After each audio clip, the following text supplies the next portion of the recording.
მოგესალმებით. თქვენ უყურებთ დღის მთავარი ამბის ბლიც ანალიზს. გარკვეული პაუზის შემდეგ ჩვენ ბრუნდებით ეთერში და შეგვიძლია შევხედოთ თუ რა მდგომარეობა, რა მოცემულობა გვაქვს სექტემბრის დასაწყისისთვის. ხელისუფლება აკეთებს იმას, რაზეც ჩვენ არაერთხელ გვისაუბრია, ანუ ის მეთოდურად ამკვიდრებს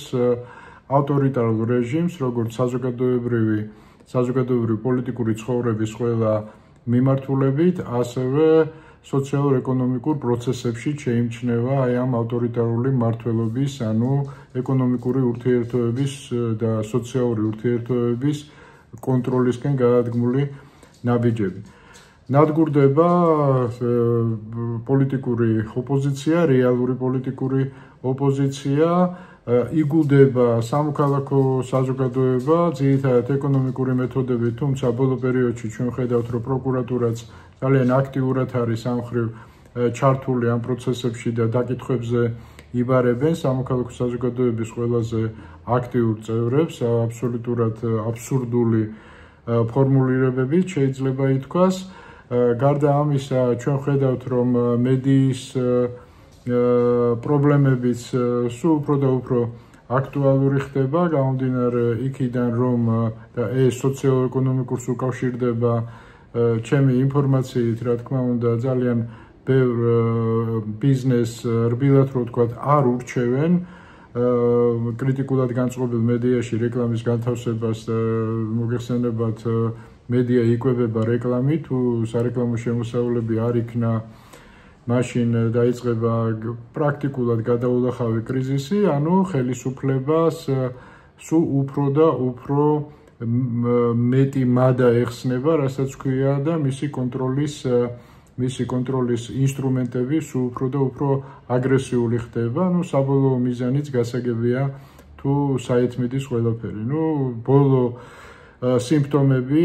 აშკარა სიმპტომები შეიძლება ითქვას გახლავთ ეს კომისიის დასკვნის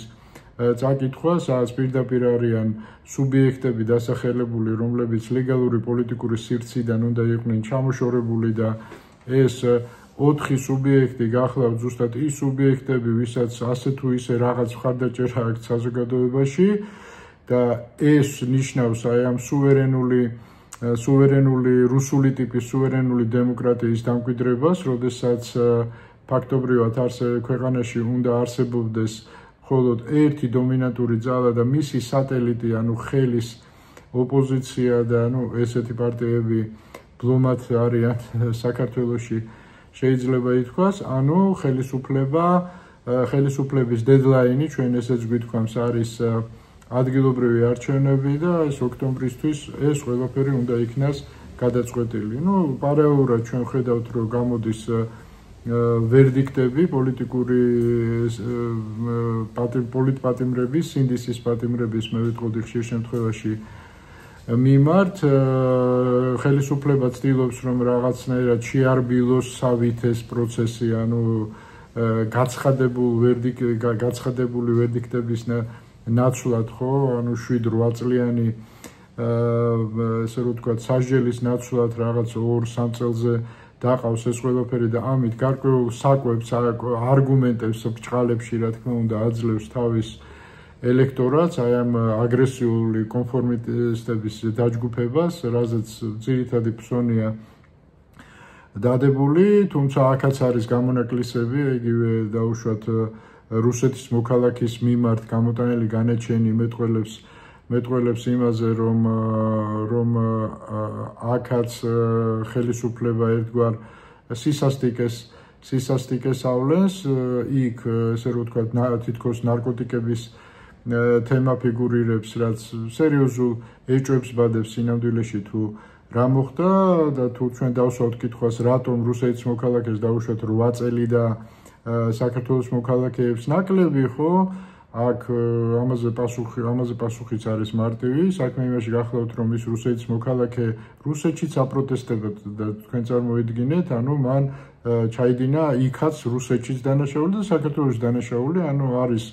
პოლიტიკური რეციდივისტი, რასაც ქვია და რეციდივისტებს ბუნებრივია მეტი უნდა მიუსაჯო. გარდა ამისა, ხელისუფლებას, რა თქმა უნდა, აქვს იმედი, რომ ქართული საზოგადოება კი ბატონო, ჩვენ მოქალაქეებზე ქართულ ბიჭებზე რეაგირებს, მაგრამ რუსეთის მოქალაქეზე მაინც და მაინც დიდი რეაქცია არ ექნება, ასე რომ მარტივად შეიძლება მოსკოვის შეკვეთის შესრულება ამ და სხვა კონკრეტულ შემთხვევებში. გარდა ამისა არის გარკვეული გზავნილიც სხვა უცხოეთის მოქალაქეებზე, რომ რაღაცნაირად დისტანცირება მოახდინონ საქართველოში მიმდინარე პროცესისგან. ეს არის გეგმა, რაც შეეხება ხელისუფლების, რაც შეეხება ოპოზიციას, აქ ძალიან მძიმე მდგომარეობა გვაქვს. ფაქტობრივად არათუ გეგმა არ არსებობს, არამედ ძირითადად ერთმანეთთან დაპირისპირებით არიან დაკავებულები, თუმცა ამაზე უკვე შემდგომ გადაცემებში უფრო დეტალურად ვისაუბრებთ. დღეს სულ ეს იყო, ამით გემშვიდობებით.